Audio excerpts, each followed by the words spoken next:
Caso Chocante vai contar o caso de Liana Findebeck e Felipe Café. Caso ocorrido no dia 1º de novembro de 2003, lá em Embu-Guaçu.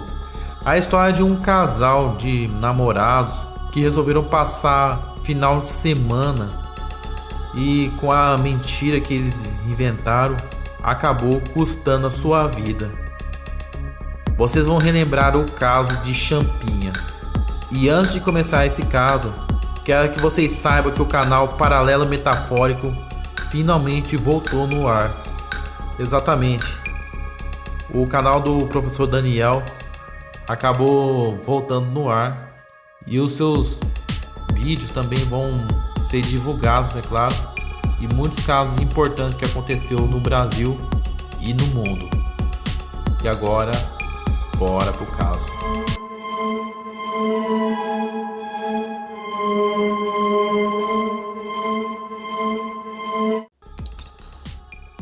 O jovem casal apaixonado, Liana Findebeck e Felipe Café, em busca de uma aventura, resolveu viajar para a zona rural da Grande São Paulo, mais especificamente para o sítio localizado no município de Embu-Guaçu. O local conhecido por Felipe, visto que o rapaz havia passado suas férias lá. O que o casal não sabia é que no decorrer da viagem, seus caminhos se cruzariam com seus assassinos. Como Liana Findebeck estava namorando havia poucos meses, a moça temeu que seu pai não autorizasse viajar com o namorado, pela qual a razão lhe contou que no final de semana estava por vir. Viajaria com um grupo de jovens da comunidade israelita para o município de Ilhabela. Já o Felipe avisou sua mãe que iria acampar, mas não mencionou com a sua companhia, de modo que a mãe do rapaz presumiu que seria com seus amigos. Assim, no dia 31 de outubro de 2003, na sexta-feira, o casal começou sua jornada rumo ao município de Embu-Guaçu. Ao anoitecer, resolveram passar a noite em vão livre do MASP, na Avenida Paulista, de logo que o raiar do dia por volta das 5 horas da manhã, com destino referida à municipalidade.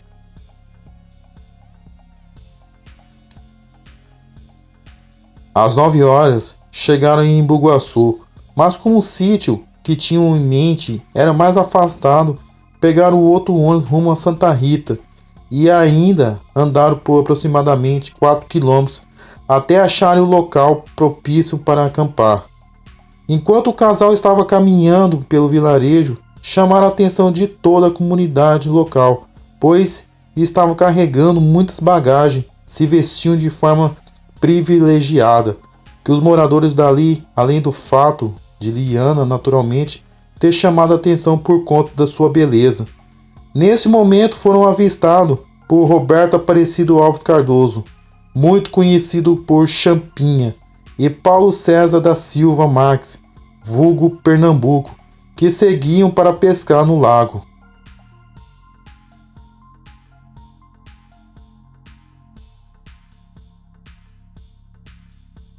Quando estavam devidamente alocados em sua barraca, foram surpreendidos por Champinha e Pernambuco, que anunciavam o assalto. Ocorre que não foi achado nada de valor significativo em dinheiros nem bens. Resolveram então sequestrar o casal, seguindo para a casa do Antônio Caetano da Silva, que serviria de cativeiro. O cativeiro era um local altamente insalubre, anti-higiênico. A dupla de criminosos separou o casal durante o cárcere privado, vez que ficaram em cômodos diferentes de residência, temendo que os criminosos poderiam fazer. Liana Findebeck informou que pertencia a uma família de classe média alta, por isso poderiam pedir uma grande quantia em dinheiro, a título de resgate, desde que entregasse o salvo. E ainda no dia do sequestro, isto é no dia 1º de novembro de 2003, Pernambuco violentou Liana enquanto seu namorado permanecia no outro quarto. Dado em estado de choque e medo que sentia, a jovem não conseguia reagir. No dia seguinte, os criminosos chegaram em conclusão que não seria importante a manutenção do Felipe no sequestro. A razão pela qual resolveram então executar o jovem. Assim, saíram com os jovens rumo a Matagal, no vilarejo. Pernambuco guiando Felipe e Champinha guiando Liana.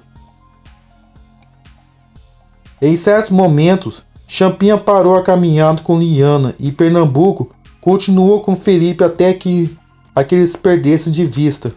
Pernambuco, com a vítima nas mãos atadas, ordenou que ele se ajoelhasse e disparou um tiro a queima-roupa em sua nuca. Ao ouvir o disparo, Liana perguntou a Champinha o que estava acontecendo, obtendo resposta à mentira de que o Felipe havia sido liberado. Felipe Café morreu no dia 2 de novembro de 2003. Após a execução, Pernambuco foge para São Paulo e Liana fica em poder apenas de Champinha. No mesmo dia da morte do seu namorado, ao anoitecer, a jovem é novamente violentada por Champinha. Antes da falta de notícia da filha, o pai de Liana, preocupado, ligou para as amigas de Liana, pressionado por informações, a oportunidade no qual soube que, na verdade, Liana viajou com o namorado para Embu-Guaçu. Em razão disso, acreditou que o casal poderia ter se perdido na mata e acionou o Comando de Operações Especiais para que encontrassem os desaparecidos, Liana e Felipe. E assim, o COI iniciou a busca e acharam a barraca e os pertences do casal, inclusive o celular de Liana. No cativeiro, chegou Antônio Caetano da Silva, o dono do imóvel, acompanhado de um amigo, Aguinaldo Pires. Champinha apresentou Liana como sua namorada e ainda ofereceu aos comparsas o modo que o Aguinaldo Pires teria aceitado a oferta, abusando sexualmente da moça. Enquanto isso, as buscas para achar Liana e Felipe ficavam cada vez mais intensas, mobilizando toda a imprensa nacional.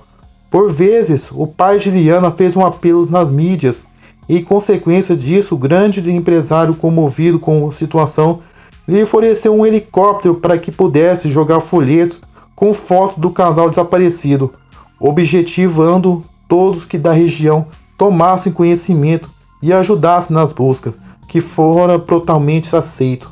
Ocorre com um grande alarde.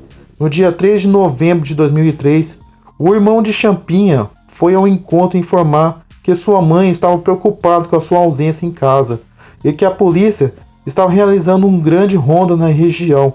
Ao perceber que seu irmão notou a presença de Liana, Champinha apresentou como sua namorada. No dia 5 de novembro de 2003, dada uma imensa repercussão do crime e temendo de ser descoberto, Champinha decide matar Liana a sangue frio. Para isso, disse a jovem que iria acompanhá-la até a rodoviária porque queria libertá-la. Um riacho neste Matagal, um lugar de difícil acesso no município de Embu-Guaçu, na Grande São Paulo. Horas antes, a polícia já havia localizado o corpo do namorado dela, Felipe Café, de 19 anos. Ele estava a 2 quilômetros dali, num penhasco no município de Juquitiba. Foi a partir da confissão de um menor que está preso nesta delegacia de Embu-Guaçu que a polícia chegou aos corpos do casal. Ele deu 3, 4 nomes que nós estamos diligenciando e nós estamos agora ultimando as diligências para confirmar a coautoria e também a apreensão da arma de fogo utilizada em ambas as mortes. Liana saiu de casa no dia 1º de novembro, dizendo aos pais que iria para a praia com amigas. Era mentira. Ela foi acampar com o namorado Felipe neste sítio abandonado na Grande São Paulo. Liana não voltou para casa e os pais deram um alerta. As buscas começaram há 8 dias. A polícia encontrou a barraca usada pelos dois, roupas, comida e o celular de Liana. Com cães farejadores e localizadores via satélite, toda a área foi vasculhada. O pai de Liana chegou a jogar de um helicóptero panfletos com a foto da filha desaparecida.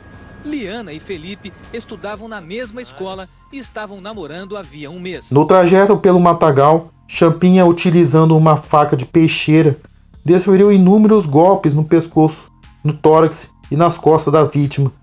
O adolescente deixou o local quando teve certeza de que Liana estava sem vida. Os corpos de Liana e de Felipe Café só foram encontrados pela polícia no dia 10 de novembro de 2003.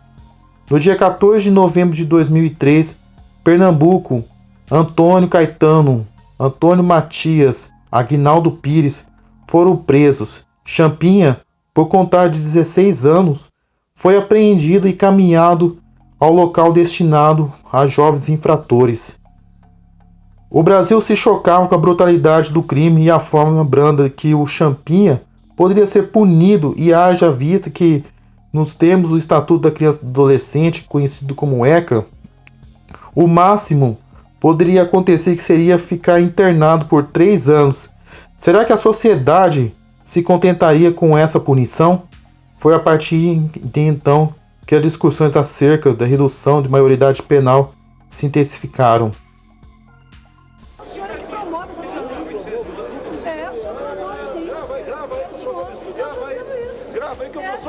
Eu sou estuprador agora. Olha, jamais ia estuprar você, que você não merece. Olha, eu espero que não. Dá, eu te dou outra. Dá que eu te dou outra. Dá que eu te dou outra. Dá que eu te dou outra. Dá que eu te dou outra. Dá que eu te dou outra. Mas o que é isso? Você me chamou de estuprador? Você me chamou de estuprador? Você é moral. Tá, vagabunda. O que é isso aqui? O que é isso aqui? O que é isso aqui? Desequilibrado. O que é isso? Vai dizer agora que você é uma coitada agora. Mas o que é isso? Família que é de estuprador. Mas o que é isso? A sua família que é de Mas o que é isso? Mas o que é isso? Não. Mas o que é isso? Ainda bem que ela gravou tudo ali. Mas o que é Ainda bem que ela gravou tudo ali. Mas o que é isso? Ainda bem que ela gravou tudo ali. Chora agora, chora agora. Chora.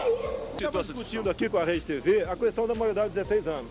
Daí ela entrou na conversa, quer dizer, não foi, ela é da outra entrevista, entrou na conversa e falou que é contra a maioridade. Falei, tudo bem, direito teu. E daí eu respondi o seguinte: olha, quem é a favor que a maioridade continue aos 18 anos, pega esse estuprador de São Paulo agora, esse marginal que matou esse casal em São Paulo, e leva para dirigir o carro da sua filha lá no seu estado. Daí ela ficou revoltada. A deputada Maria do Rosário saiu chorando e não quis gravar a entrevista. O senhor não pode chamar uma pessoa de vagabunda. Qualquer mulher, nenhuma mulher é vagabunda. A discussão continuou no plenário. O líder do PT, Nelson Pellegrino, defendeu a deputada e chamou o parlamentar de covarde. Nelson Pellegrino solicitou as fitas da Rede TV. E a este plenário comunica agora a disposição de, como líder da bancada do Partido dos Trabalhadores, entrar junto à mesa diretora desta casa com representação contra o deputado Jair Bolsonaro. Tá na fita, meu Deus do céu. Tá na fita. Eu não tenho medo de perder meu mandato, que é decoro, não. Não tenho medo, não. Apesar de terem sido executados em mesmo contexto, as mortes não ocorreram simultaneamente. Haja vista que Felipe Fora foi executado, mas Iana ainda permaneceu em poder dos criminosos por mais 3 dias e muito sofrimento. Em 2006, 3 envolvidos foram julgados pelo Tribunal do Júri e condenados.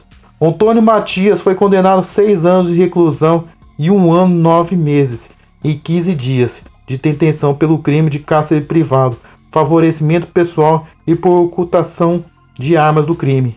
Aguinaldo Pires foi condenado a 47 anos e 3 meses de reclusão pelo estupro de Liana. Antônio Caetano foi condenado a 124 anos de reclusão pelos vários estupros que cometeu contra Liana. Em novembro de 2007, Pernambuco foi levado a júri, condenado a 110 anos e 18 dias de reclusão por ter cometido homicídio qualificado, estupro e cárcere privado. Champinha, por se tratar inimputável pela menor idade na época dos fatos, foi direcionado a julgamento pela Vara da Infância e da Juventude e não ao Tribunal do Júri. Fora aplicada a medida socioeducativa de 3 anos de internação em tempo máximo, admitindo pelo Estatuto da Criança e do Adolescente. Após o cumprimento da medida socioeducativa, não havendo possibilidade de impor outras medidas punitivas de caráter penal à Champinha, desde que o ordenamento jurídico vigora o preceito de que ninguém poderá ser punido, mais uma vez, pelo menos fato criminoso, a saída do Ministério Público. Achou que, para que ele não saísse em esfera de vigilância do Estado, foi pedir a interdição civil. O pedido foi aceito, pois vinha acompanhado de laudo médico, constatando inaptidão de Champinha convívio social. E assim, até os dias de hoje, Champinha vive em uma fundação experimental de saúde, não mais cumprindo a medida socioeducativa ou pena, mas sim pela decorrência de interdição civil, não por seu hábito de conviver em sociedade sem que seja considerado um risco. Em 2015, a irmã de Champinha foi assassinada numa chacina causada por um vizinho louco. E em 2019, Champinha montou uma rebelião fazendo um funcionário de refém, dando trabalho para a polícia controlar o criminoso. E Lenice Café, mãe do Felipe Café, resolveu processar o documentário Investigação Criminal por expor a foto do seu filho morto na televisão. E o programa teve que pagar R$40 mil de indenização para a Lenice Café.